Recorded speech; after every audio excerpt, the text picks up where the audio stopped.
Please donate to Give Directly, the nonprofit letting you send cash directly to the world's poorest families. When you donate to givedirectly.org/Pacman, a generous donor will match your donations up to $15,000, makes a perfect holiday gift.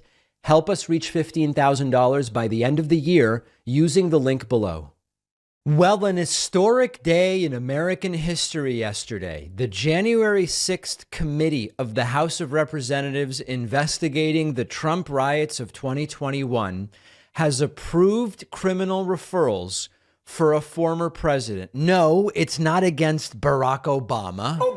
Come on, guys. It's against failed former President Donald Trump. NBC News reports January 6th committee approves criminal referrals against Trump for his role in trying to overturn the 2020 election. The panel also issued a criminal referral to the DOJ for conservative attorney John Eastman. He's the genius who came up with the strategy. I don't even know what to call it.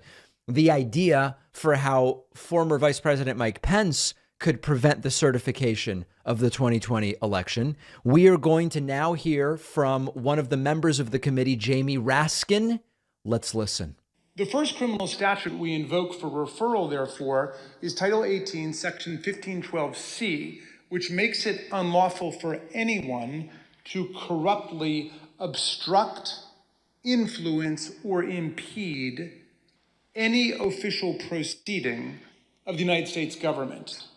We believe that the evidence described by my colleagues today and assembled throughout our hearings warrants a criminal referral of former President Donald J. Trump, John Eastman, and others for violations of this statute. Wow. The whole purpose and obvious effect of Trump's scheme were to obstruct, influence, and impede this official proceeding, the central moment for the lawful transfer of power in the United States.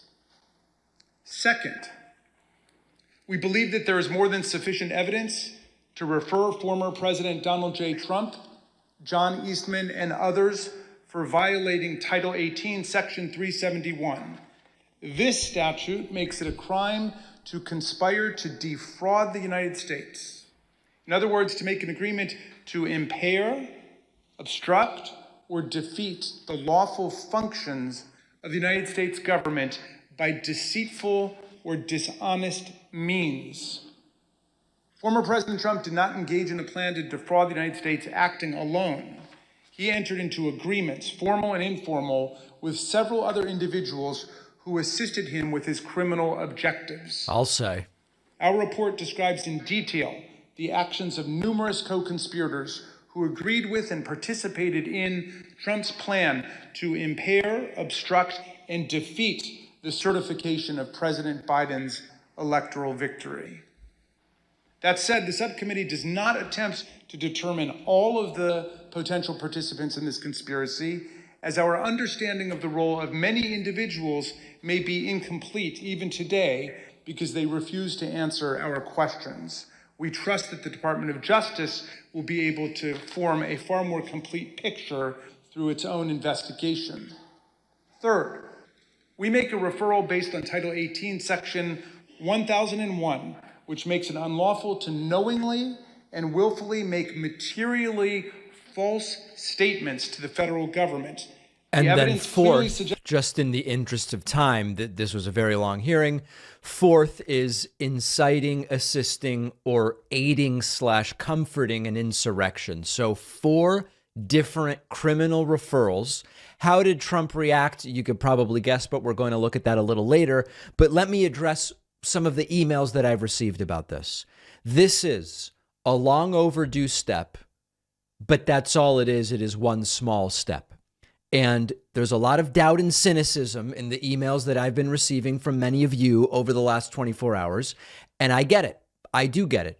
We all want to see justice served against these individuals, but it is a process, and it's worth remembering that the DOJ has to build a case. There is an astounding amount of evidence. They have to piece that case together. And we all know colloquially, and folks, Everyone is innocent until proven guilty in a court of law. This show is not a court of law. This is a place where we just speak frankly. We all know, as we read through the different statutes that Jamie Raskin described there, we all know Trump did the stuff he's accused of. We all know that, colloquially speaking, he did it.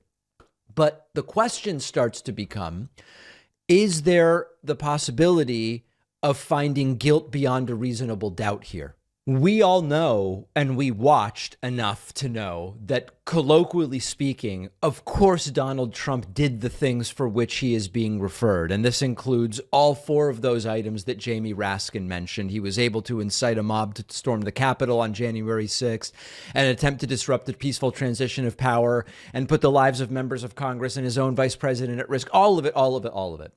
There are some who will argue that the criminal referrals that we are seeing here are strictly a political move.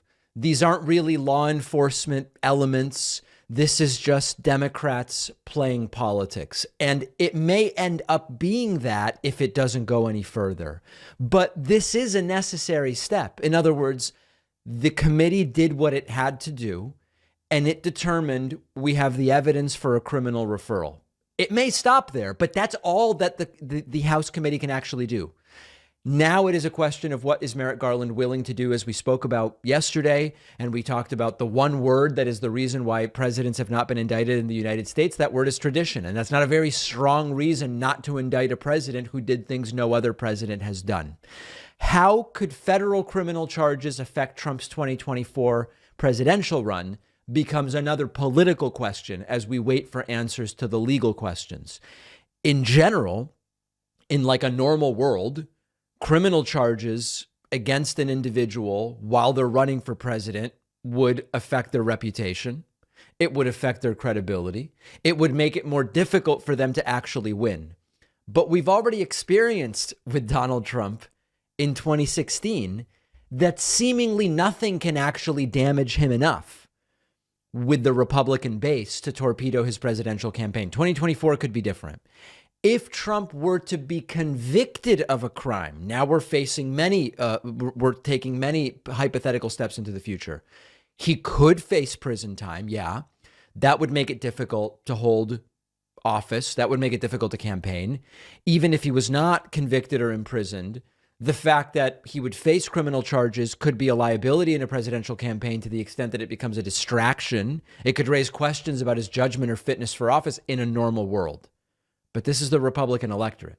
This is the very same Republican electorate who chose him in 2016 and who gleefully welcomed him back in 2020 as their nominee. So any assumption that even criminal charges or a conviction would torpedo Trump's campaign are possible, but potentially premature until we actually see what happens. Let's now talk about Donald Trump's reaction to this. Donald Trump imploded like a tantruming child pooping in the sandbox so nobody else can play in it over the criminal referrals approved by the House of Representatives committee investigating the Trump riots of January 6, 2021. Let's go right to the horse's mouth, for lack of a better term. Donald Trump starting with a statement. Let's get this right on the screen properly for you. A statement on the January 6th committee referral. These folks don't get it, that when they come after me, people who love freedom rally around me. It strengthens me. What doesn't kill me makes me stronger. Americans know that I pushed for 20,000 troops to prevent violence on January 6th. That is a lie. First, Trump claimed he wanted 10,000 troops. Now he says it's 20. There's no evidence that he ever made that request. And that I went on television and told everyone to go home.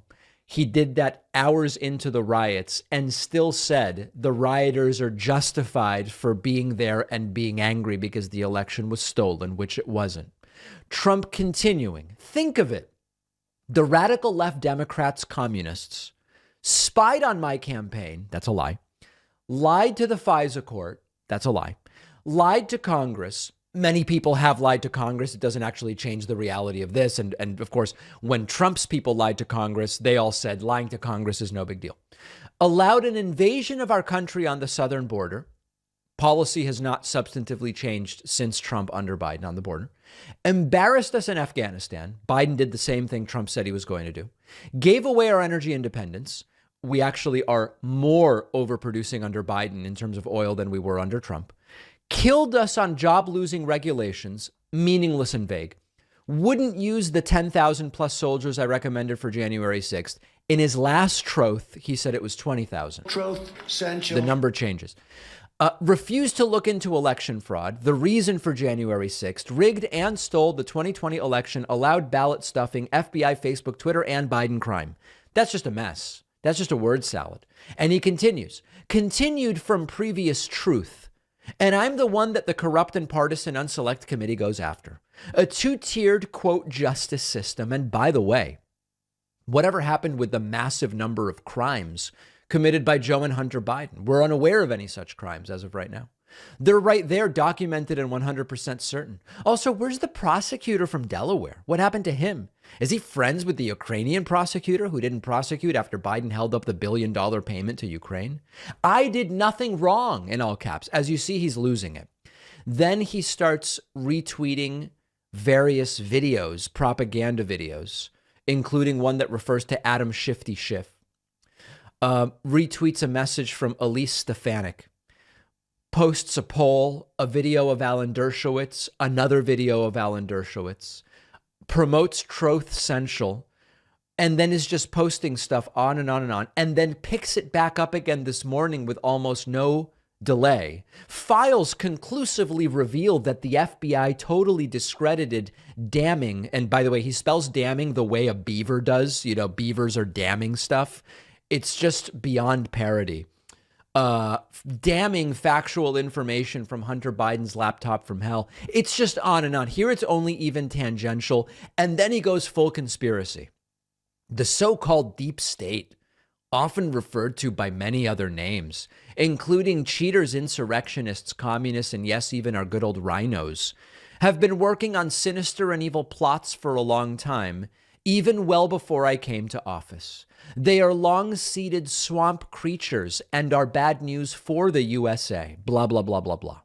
He then goes after the committee that sent the referrals. I see where the unselect committee, using the Democrats' favorite weapon, disinformation, is trying to make the case that I didn't really believe I won the election. That's a total lie. I never thought for even a moment that the presidential election of 2020 was not rigged and stolen.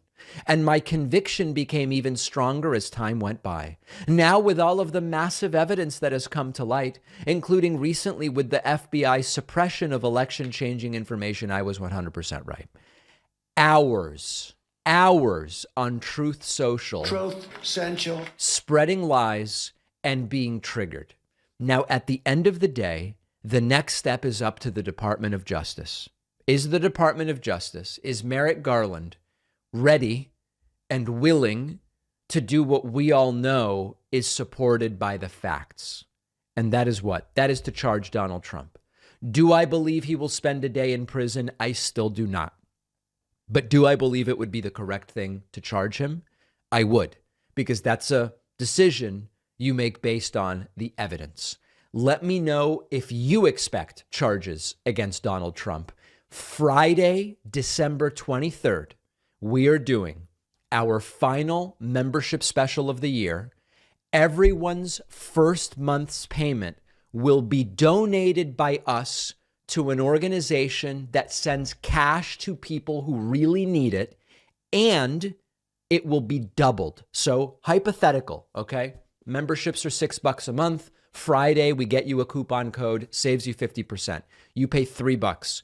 We donate the $3. You still keep the membership, and we double the $3 with $6. We match the first $15,000. We've never done this before.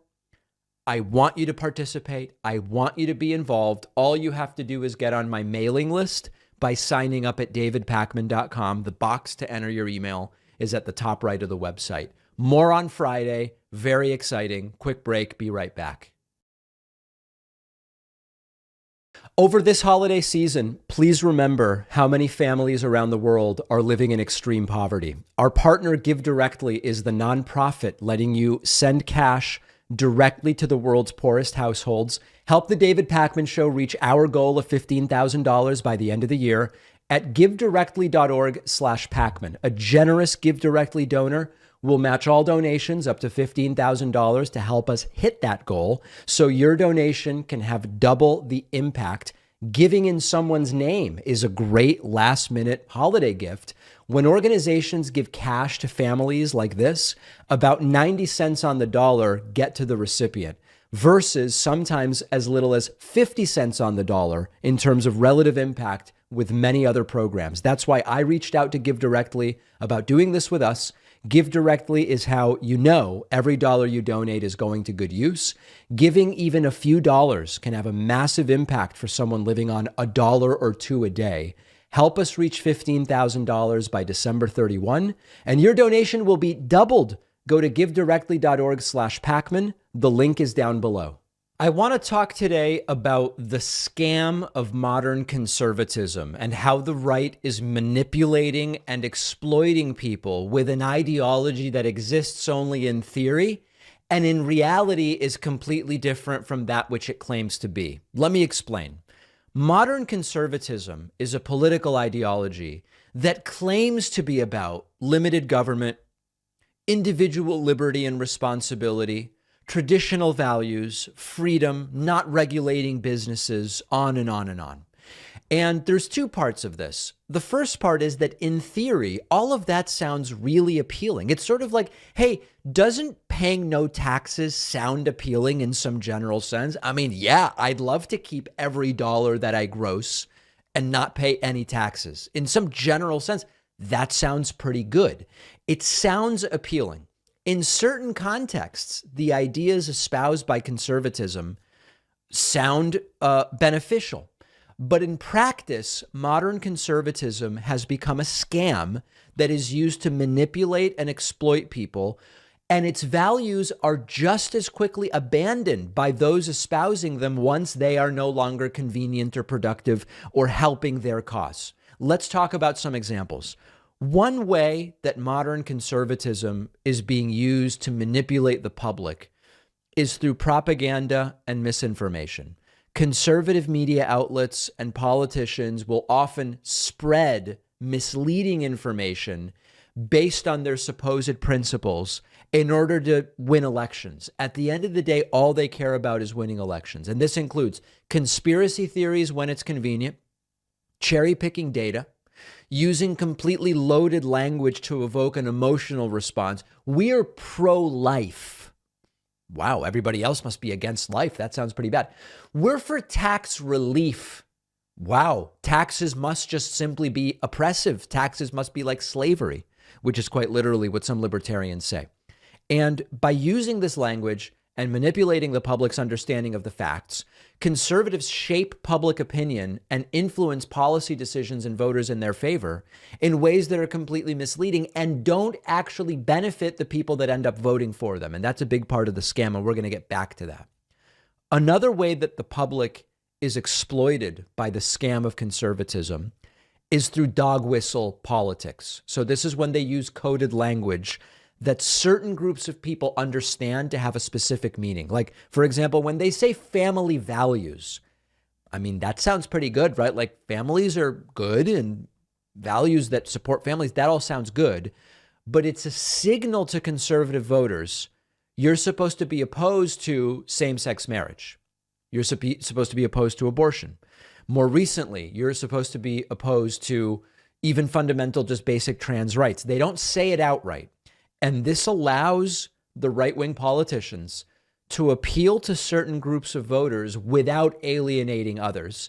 It allows them to avoid accountability, and it allows something that Donald Trump actually did very well, which is you kind of take every position on issues, and even if you don't overtly do it, you leave enough vagaries that anybody could sort of stumble across some version of a position that they agree with you, or at least don't overtly disagree. Modern conservatism also exploits the public through policy, and this is maybe the most important thing. Right-wing, conservative, whatever word you want to use for it, policy disproportionately benefits the wealthy, the powerful, and those with what we might call like standard or agent identities in American society. And conservatives will argue lower taxes are good for everybody, increases economic growth, increases prosperity, rising tide lifts all boats. They'll say it with regulation. Reducing regulation is good for everybody, economic growth, prosperity, it's great. The truth is it's a scam. Those very policies, they do, particularly in the short term, increase profits for corporations and the wealthy, but they externalize the burden of the pollution that is created or the low wages that are paid, which then we all have our taxes go to social welfare programs to support people who rightly need those programs because the corporations are paying low wages. They claim it's good for everybody. Their economic policy is good for everybody, but it leads to cuts in social services or increased spending on social services, higher health care costs, lower wages for workers. We all pay for it. We are getting scammed by it. So modern conservatism is a scam that by scamming the public and exploiting the public through all of the things I mentioned, disproportionately benefits the elites. They love to say Democrats are all about this elitist cabal. That's all they care about. It's actually conservatism that is doing that. A couple modern examples.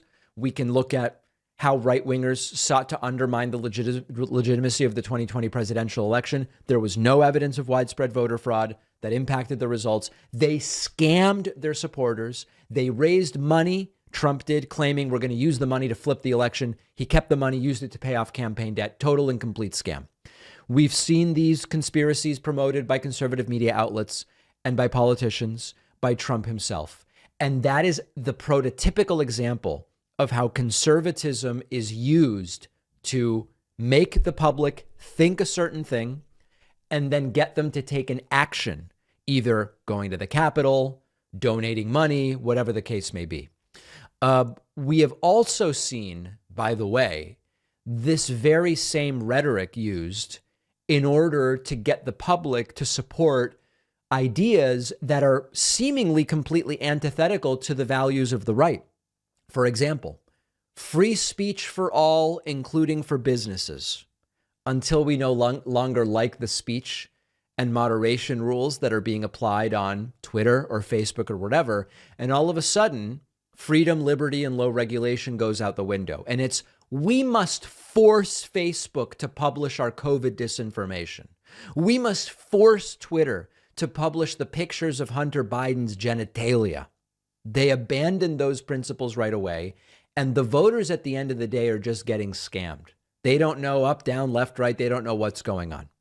Last thing on this, when you wonder what is the end game with any of these supposedly conservative policy ideas, whether it's the immigration reform ideas they have, taxation, whatever the case may be, understand that the end goal is to reinforce and perpetuate the rich and corporations maintaining power and profitability. That is the big scam, that they claim their entire movement is a set of policies that helps everyone, and it doesn't.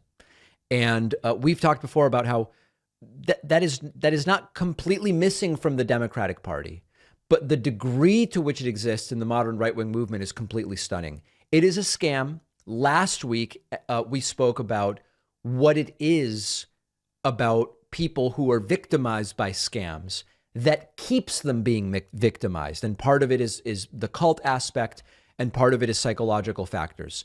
We looked at the people being scammed. Now we've looked at what the scam is, and it would be great if people would figure this out and stop falling for it, but it actually is a party that depends on people continuing to fall for it.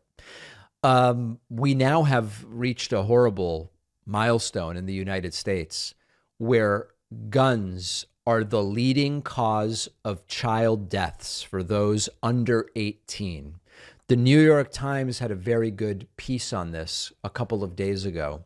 And if you look at leading causes of death for children ages 1 through 18, if you're looking on the screen, you see this green line, which is guns, which has now surpassed motor vehicle crashes At 19% of deaths for children age 1 to 18, it is guns, followed by motor vehicle crashes, cancer, drug overdoses, which has increased, and suffocation has decreased, putting it into fifth position. This century, okay, since the year 2000, as you can see on the screen if you're looking, guns have risen as the cause of death from 10% of kids age 1 to 18 to 19%. Nearly 5 in 100,000 die each year, kids. These are stunning numbers. Most of the deaths are homicides. Many of the victims are Black and mostly boys. There are also suicides. The suicides are mostly white and mostly boys. There are relatively few of what would be called accidental deaths. We take issue with the term accidental. Typically, you're talking about negligence, actually. But very few are what are often called accidental deaths. We hear about, oh, a dad was cleaning his gun and shot his daughter dead. We do see those stories, but those are actually relatively few. This is a uniquely American problem. And in order to start thinking about solutions, we have to really understand the problem. This is not a global epidemic.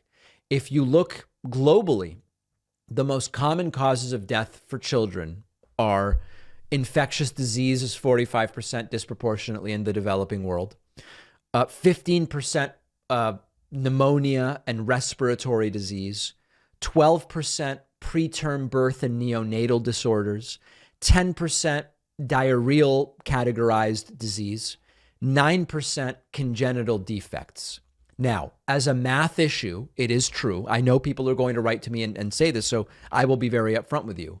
If you reduce one thing, simply by comparison, another thing is going to go up. So in the US, we have certainly reduced some of these elements as causes of death, right? Diarrheal disease death in the United States in kids is a lot rarer than in other parts of the country. So if you drop that, then other stuff will go up like gun deaths. But even in the rest of the developed world where there isn't much diarrheal child death, you do not see gun death numbers like we see in the United States. So what are the differences between the US and other countries? Well, we have one of the highest rates of gun ownership. Is it that alone? No, but that's a factor. One of the highest rates of gun ownership. So there are guns around kids. We have a lack of strict gun control laws in most states. We have a culture that glorifies violence and exposes even kids. I mean, we're talking 14, 15, 16, 17-year-olds, completely exposed and affected by that very culture that glorifies violence, sees guns as a way to solve problems. High rate of poverty, high rate of income inequality, both of which have been studied in connection to guns as a public health issue, and lack of access to mental health resources. Now, of course, I have no interest in ignoring any of these aspects. The right loves to say it's just mental health. Meanwhile, they don't want to fund mental health. Mental health is certainly a factor, but availability of guns, widespread nature of guns, that's a factor as well. There are clear steps we can take. I've outlined so many of them so many times before. No one step will solve this problem. No one step will solve the problem. And we always hear after a shooting, well, your idea of limiting clip capacity wouldn't have prevented this particular shooting. I don't know anyone who claims any one thing. When you have a problem that's based on 6 to 8 things, there's no one thing that will solve that problem. But we have to work on all of these things. And quite frankly, the numbers speak for themselves. Unique to the United States. If you want to, let me put it this way. If you want to find other countries with a gun violence problem affecting kids to the degree that we have in the United States, I'm not going to name the countries. You will find countries that none of these right-wingers would say are in any way equivalent to the United States. So take a look. We're going to link to the study in the New York Times. We're going to continue talking about all of it, but we have plenty of ideas. But we have a right wing that is unwilling to actually try any of them. Make sure you're subscribed to our YouTube channel, youtube.com/The David Pakman Show. Don't forget that the best way to support the David Pakman Show is by becoming a member, which gives you access to the daily bonus show, the regular show with no commercials. You also get access to our entire archive of every episode dating back a really long time and plenty of other awesome membership perks. Go to joinpakman.com, joinpakman.com. It's great to welcome back to the program today Bill Scher, contributor to the Washington Monthly, Politico, and Real Clear Politics, also host of the history podcast, When America Worked. Bill, always great to have you on, and we're welcoming your dog today as well. Yes, if you can see in the corner here, Nova is chewing on some plastic. Yes. Hopefully they'll keep her occupied. Let's hope so. So let's just start with the outlook for the next 2 years. I mean, interesting Wall Street Journal op-ed yesterday about Republicans being too dim-witted to really wield the power that they're going to have, and how they're fighting over McCarthy, and it's just kind of becoming a mess. Of course, Republicans will narrowly control the House. They will not control the Senate. It looked like the Senate would be 51-49, and it sort of is, although Kyrsten Sinema now says she's going to be an independent, but seemingly will not dramatically change how she plans to vote. I think maybe, although I'm not completely sure about that. So, like, what is anything going to happen in the next 2 years legislatively that is significant?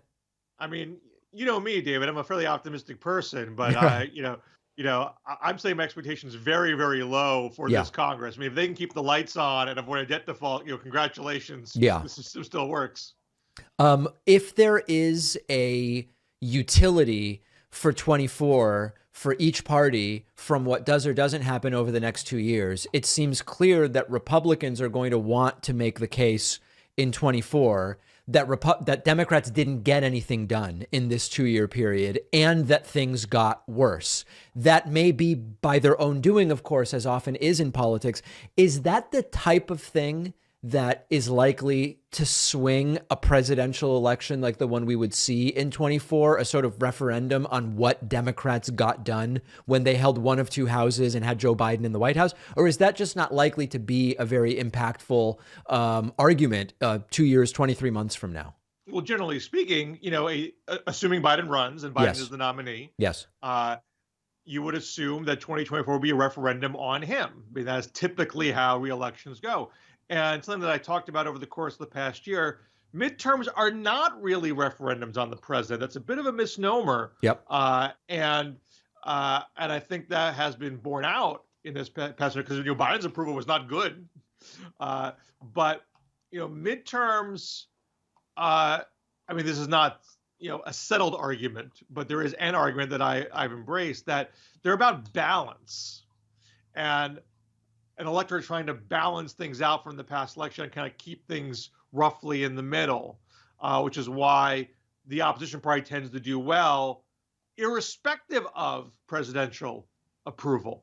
And that didn't happen this time, I would argue, because the balancing choice was the Democrats, because Republicans put up candidates who were essentially imbalanced and were doing disruptive things, and that spooked much of the electorate.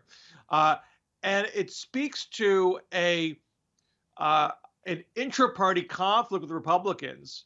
Mitch McConnell, whom Democrats looked at as obstructionist extraordinaire, had a different take on how to handle Joe Biden in the past 2 years, which was, let's have a modicum of cooperation. I hate shutdowns. Shutdowns always make us look bad. Let's do the bare minimum. Let's do the infrastructure. Let's do the semiconductor investments to compete with China. Let's partner on Ukraine. And we can fight Democrats on a bunch of other things where we think they're going too far to the left. And the Trump forces didn't subscribe to that. They were mad at McConnell for being as cooperative as he was. They put up a slate of Senate candidates who were totally out to lunch, who were caught up on election denial and other culture war type things. And that gave room for the Democrats to say, look, we're trying to keep things on the straight and narrow here. And these people want to, break all the China. So now you're going into a Congress where, again, Mitch McConnell can't dictate what the party strategy is, because you have this narrowly controlled House. Although I should caveat here, we don't even know who the speaker is going to be. Correct. So, if it's McCarthy, Kevin McCarthy. And if Kevin McCarthy is beholden to the far right, then you have this open question, can you keep the lights on? Can you avoid a government shutdown? Can you raise the debt limit to avoid a global economic destroying debt default? That becomes a big unknown. If the anti-McCarthy faction makes it impossible for McCarthy to get the 218 he needs, there's this threat from the moderate splinter faction of the Republican Party led by Don Bacon. At least Don Bacon's been the one who's been most vocal about this, saying if these guys push us too far, we'll partner with Democrats and put up a bipartisan speaker, be a Republican, but someone who's not beholden to the far right. And if that's the case, then maybe we're open for business. Then maybe we actually can pass a few things. And maybe McConnell would be willing to do some bare minimum stuff again so Republicans don't seem like they're insane. On the Kyrsten Sinema situation, there's basically every analysis under the sun. This was done and timed in a way just to upset Democrats, which doesn't seem to... I mean, it seems strategically like it leaves a little something to be desired in terms of an explanation. There's the Arizona explanation, which is Sinema was facing a challenge from a progressive Democrat. By becoming an independent, she's able to short circuit that possibility and maybe turn it into a three-way race in which the incumbent independent easily wins re-election in Arizona. That's another possibility. Three is she just really wants attention. And when it's 51-49, the way to get attention back is to at least threaten that maybe it's actually 50-50 again. What's your best assessment of the timing and the decision? I'm someone who has defended Sinema over the course of the past years. She's arguably the most effective legislature the Democrats have had. I know the counter argument is, well, she kneecapped their dream agenda, so don't give her credit for passing something smaller. But part of that argument was that it was impossible to get the 60 on things. McConnell wouldn't let you get the 60 on infrastructure or gun safety or the Electoral Count Act or what have you. And that proved not to be true. Sinema was the person doing those deals, actually doing the negotiations and finding the common ground. So I think she deserves credit for that. And I think she has taken away the wrong lesson from that experience. She was able to do what she did because she could bank on 50 Democrats, right, for whatever compromise she hashed out, because there was an intrinsic, parties tend to be favorable to their incumbents, assuming they're going to be the nominees. That Arizona is a closely divided state. A Democrat can't guarantee to win a statewide election there. If she is your best bet, you will go along with her on her deals in hopes that she keeps that seat for Democrats. Now, maybe she's not. She won't be the Democratic nominee. Maybe Democrats can put up a nominee that can be competitive in a three-way race, and so it puts Democrats in an awkward position with her. And so her deals. The challenge for her before was convincing 10 Republicans this is in your interest. It is better for you to do this infrastructure deal or do this gun safety deal than it is not. I know we're going to fight on election day, but you'll be in a worse position if you fight me on this, which is hard enough. But she did that. Now she has to fight a two-front war to pass any kind of deal. And again, mind you, we don't even know what kind of situation the House is going to be in, if it's going to be hospitable to deals. Her political value is, I'm the person that gets things done. If she's no longer that person, then she has a harder argument to make. And so if I was advising her a month ago, I'd say, you know what? Why don't you wait and see what happens with the speaker's race? Right. Why don't you wait and see if you can get a couple more deals under your belt for election day? Why don't you do a little outreach to the Democrats in Arizona and say, hey, look, this is where my thinking's at. I mean, there are other Democrats that break ranks from time to time, and you'll have nearly as much upset with the base as Sinema does in Arizona because she hasn't done that outreach. And so I hate to play, armchair psychologist with this stuff, but you look at the recent reporting that the Washington Post did on this, which suggests that this was sort of in the making for a long time. And I just kind of come down to, I just think I don't like the attention argument because, quite frankly, she doesn't do a lot of media. I think she does a lot of things that don't attract attention. But I do think she likes being a party of one. She likes following her own compass. She doesn't like having to play the footsie with the elements in the base that don't get what she's doing. And so she made a decision that's comfortable for her, but I don't necessarily think is the right strategy, both legislatively and politically. I am no Sinema fan by any means, but I do find interesting that for a while now, there have been a lot of people saying Sinema shouldn't be in the Democratic Party because she's not really a Democrat. You hear sometimes the same thing about Joe Manchin. The people who didn't want her to be a Democrat have sort of won in the sense that now she isn't a Democrat, but now they're still mad. And there's like something interesting about that. But as I've said before, you know, when people talk about you got to primary Joe Manchin with a progressive, if a progressive defeats Joe Manchin in a primary in West Virginia, I don't see any way that progressive wins. I think that seat becomes a Republican seat. Arizona's dynamics are different than West Virginia, and an actual bona fide three-way race is a very different situation than Manchin being primaried by a progressive. But there is some state-level strategy here that is at least a little more connected to reality than the West Virginia Manchin thing, it seems to me. Well, yes and no. I mean, obviously Arizona's not as red as West Virginia is. Yeah. Now progressives have challenged Manchin in primaries. Manchin stomps them and Yes. goes on to win. Look, Arizona, if it's blue, it is just barely blue. Even this past election, look, Democrats managed to win governor and Senate, but not House. Right. The House popular vote was Republican, and even if you make some estimates, because there are a couple of uncontested races, even if you use some estimates there, Republicans would still have an edge in the popular vote. You know, Republicans put up truly insane candidates for a swing state and got burned. If they learned their lesson and put up, you know, center-right candidates, you can't count on any old Democrat holding on to any seat in Arizona. So the notion that, I mean, yes, Sinema's numbers are bad.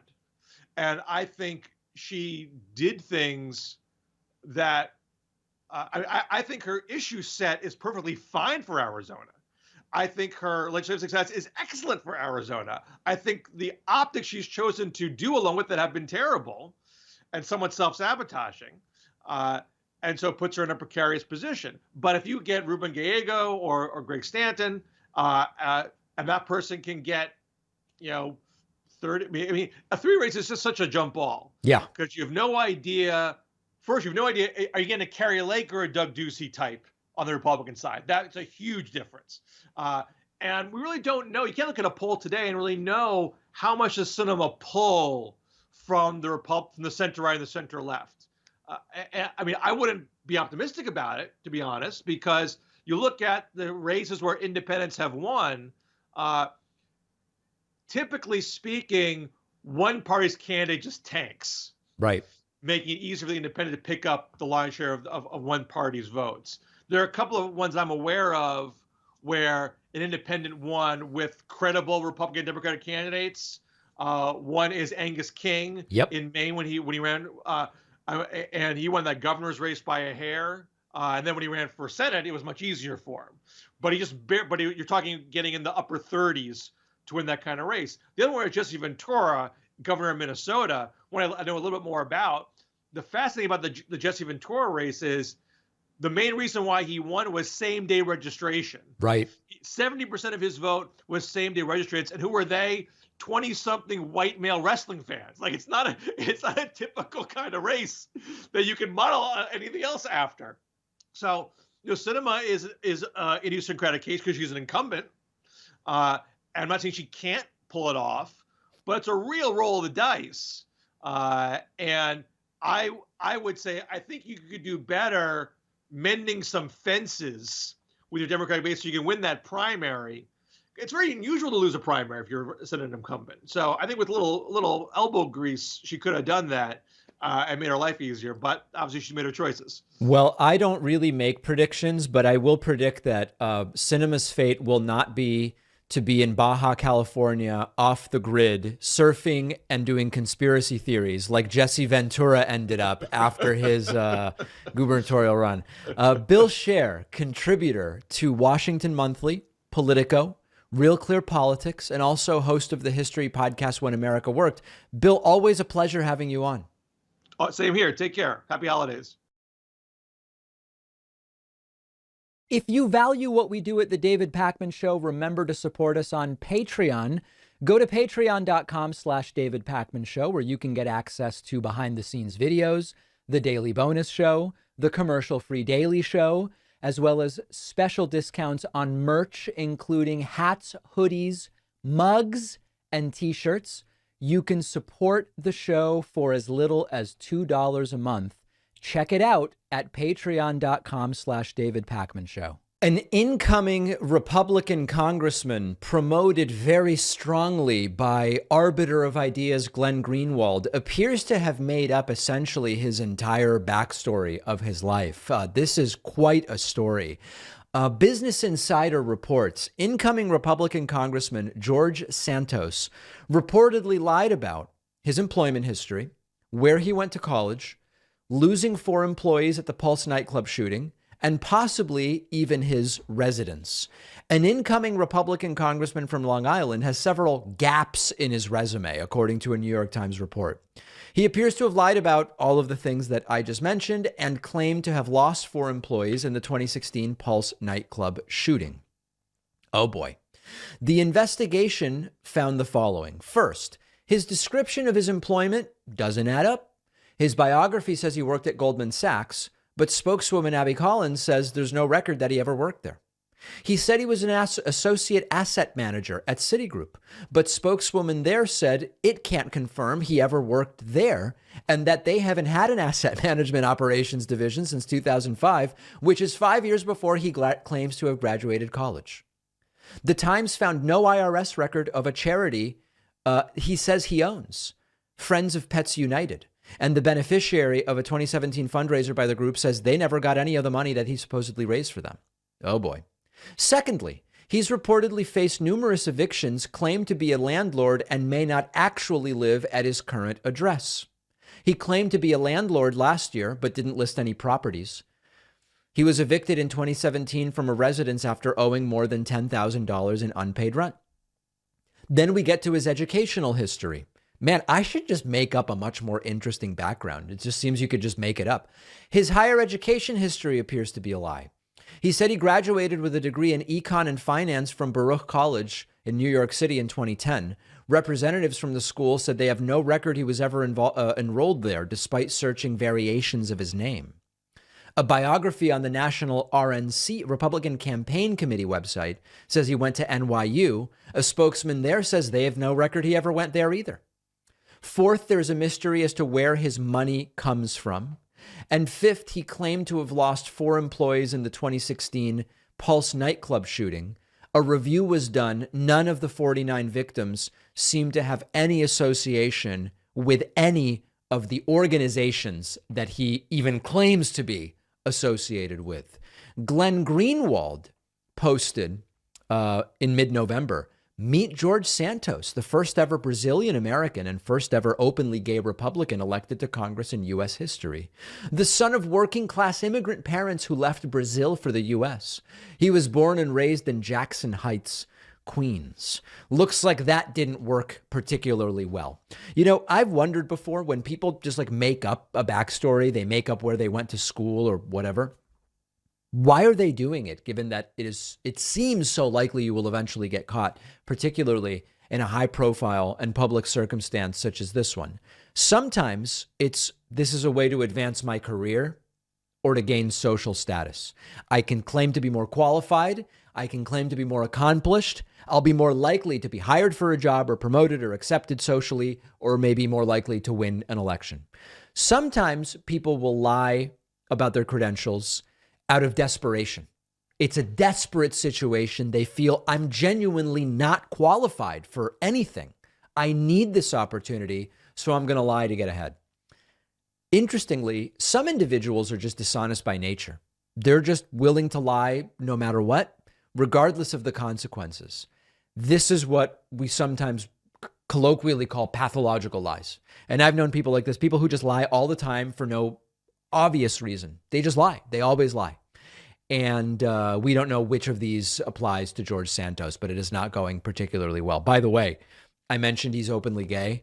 There are some who are reacting to this with homophobia, where it's the right wingers who are saying, you know, we shouldn't have gone with a gay guy.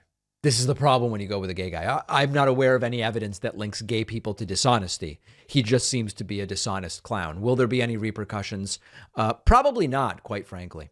Former Donald Trump propagandist Stephen Bannon is desperate for Trump to stop with the NFT digital trading cards. And there are actually slightly more and more voices that are saying, some of this stuff is not going particularly well. Here is some kind of roundtable. I think this was at America Fest.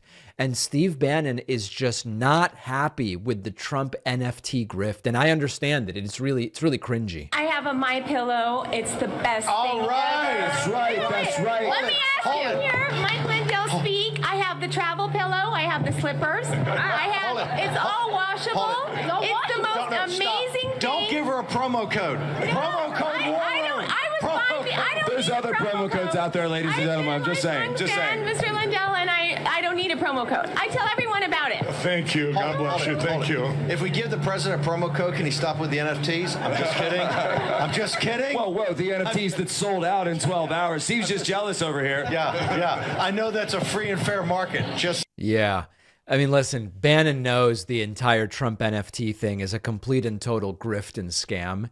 And you can just tell he can't get away from the humiliation of that. We played a clip yesterday of him saying, whoever came up with this idea should be fired. And it is very interesting in the sense that some of the most reliable, historically reliable and stalwart Trump supporters, the confidants, the loyalists, they are now mocking Trump pretty regularly. And part of this maybe is the polling that they're seeing. Maybe to some degree, the writing is on the wall. Here's another example, by the way. Here's a clip of Matt Gaetz at, I believe it's the exact same event, saying that on the issue of who should be speaker, Donald Trump is wrong. And Gaetz is not the type of guy who would typically distance himself or draw distinctions with Trump. A couple of unpleasant facts. Let's get them on the table. Number one, President Trump has said the other day, the New York Times broke that he was whipping votes for Kevin McCarthy. And then President Trump gave the great Matt Boyle at Breitbart an exclusive interview. And he said, hey, I think Kevin's earned it. President Trump is both whipped votes here, and he's come out and told Breitbart and Matt Boyle that he's actually supporting Kevin McCarthy. I adore President Trump. What about this is the Trump posse right here. I can't wait to vote for Donald Trump in the 2024 election. But if Donald Trump believes that Kevin McCarthy should be Speaker of the House, then Donald Trump is wrong. Wow. And Donald Trump has not always nailed it on the HR front. I remember having to fight against Jeff Sessions and Mattis and Rex Tillerson. So President Trump is the leader of our movement. He sets the vision. But Donald Trump has not moved a single vote when it comes to the people considering how to cast their lot in the Speaker's race. Wow. So not only, think about that. Not only is Gaetz saying he disagrees with Trump about who should be Speaker of the House when Republicans take over in January, he's saying Trump isn't even influencing even a single person in the House of Representatives to reconsider or change how they are going to vote. That's a pretty serious attack from a guy who has been a Trump brown-noser for years at this point in time. And of course, we'll eventually know the answer, but the hypothetical is, the supposition, the question, is this a sign that the tide is turning? The polling is sort of suggesting that, and hearing from people like Bannon and Gaetz suggests that that also may be the way it is. We'll know more, I believe, by something like April 1st. I think it will be pretty clear. Another really interesting thing that's going on is an intra-MAGA civil war. Let's talk about that next. Marjorie Taylor Greene and Lauren Boebert are now at war, and it is getting delightfully ugly, and we should all cheer this on, because the more fractured that MAGA Trumpism is, the worse it is for the Republican Party. HuffPost reporting, Marjorie Taylor Greene and Lauren Boebert get personal in a very public spat. The extremist congresswoman from Georgia accused her Colorado counterpart of, quote, high school drama, writes Josephine Harvey for HuffPost. What is this all about? This started because Boebert criticized Greene at the America Fest event for backing House Minority Leader Kevin McCarthy for Speaker. This, I believe, is the moment that started this hilarious fight. Someone who we all respect, Marjorie Taylor Greene, says Kevin McCarthy is going to be a great speaker. I guess you'll have to ask Marjorie about that. I'm a fan of hers. I'm an admirer, but it's not something we see the same way. Lauren? Well, you know, I've been aligned with Marjorie and accused of believing a lot of the things that she believes in. I don't believe in this, just like I don't believe in Russian space lasers. Are you a hard no? Space lasers and all of this? No, I'm just saying we need to actually have an inside conversation and make sure that these promises are there. Wow. So subsequent to this, Marjorie Taylor Greene took to Twitter to respond, where she put out a 3-tweet screed starting with, quote, "I've supported and donated to Lauren Boebert. President Trump has supported and donated to Lauren Boebert. Kevin McCarthy has supported and donated to Lauren Boebert. She just barely came through by 500 votes." So the argument there is, despite all of our powerful support, she barely won. Second, quote, "She gladly takes our money, but when she's been asked, Lauren refuses to endorse President Trump. She refuses to support Kevin McCarthy, and she childishly threw me under the bus for a cheap soundbite." Marjorie Taylor Greene continuing, quote, "The country is facing extremely difficult times. Americans expect conservative fighters like us to work together to save America, and that is the only mission I'm 100% devoted to." Not high school drama and media sound bites. Save America, defeat the Democrats. This is super interesting because we've known about the wings of the Republican Party, the pro-Trump and the anti-Trump wing. We know about how Mitt Romney and Adam Kinzinger and Liz Cheney are in a different wing of the Republican Party than the MAGA people. These are all MAGA people. This is now a subsequent division within MAGA Trumpism, where you have the pro-Kevin McCarthy people and the anti-Kevin McCarthy people. There are a bunch of different reasons for this. One of those reasons has been McCarthy's less than total enthusiasm for some of the tactics that Trump wanted used to try to steal an election he didn't win in 2020. So this is a division we should absolutely be encouraging. This can only be bad for Trump and for Republicans as the 2024 primary gets going. Greene and Boebert, two of the most visible, prominent, newish Trumpist figures, and for them to be going at it is extraordinarily interesting and potentially beneficial to the left. We have a voicemail number. That number is 219-2-DAVID-P. This caller has a really interesting question. Do these MAGA people genuinely not understand what free speech means, or are they only pretending? Hey, quick question. Why does the right seem to always complain about free speech when they're talking about private companies? Are they intentionally saying that because they know that their audience doesn't really know what free speech actually is? Right. Or they themselves don't know what it means? Yeah, it could be either one. This is a really great question. So often, these right-wingers will say, this is an issue of the First Amendment, even if it... Did you see that thing pop up? I don't know if that was just on screen.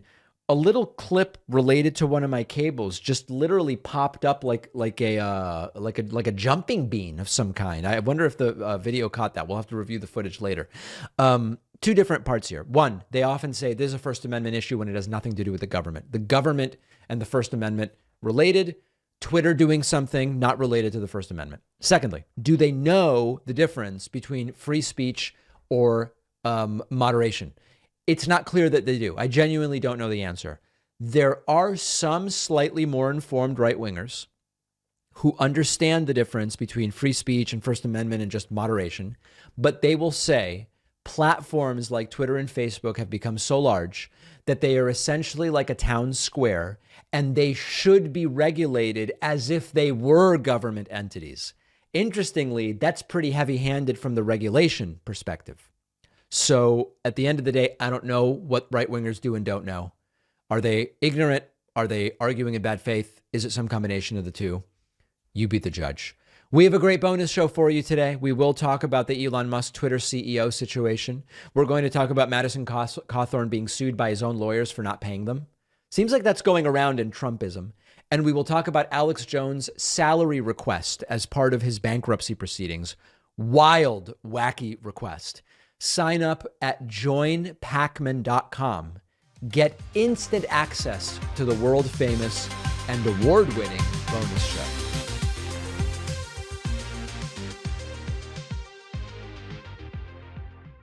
Thanks a lot for watching today's show. I just want to take a second to tell you about today's sponsors. Please donate to Give Directly, the nonprofit letting you send cash directly to the world's poorest families. When you donate to givedirectly.org/Pacman, a generous donor will match your donations up to $15,000, makes a perfect holiday gift. Help us reach $15,000 by the end of the year using the link below.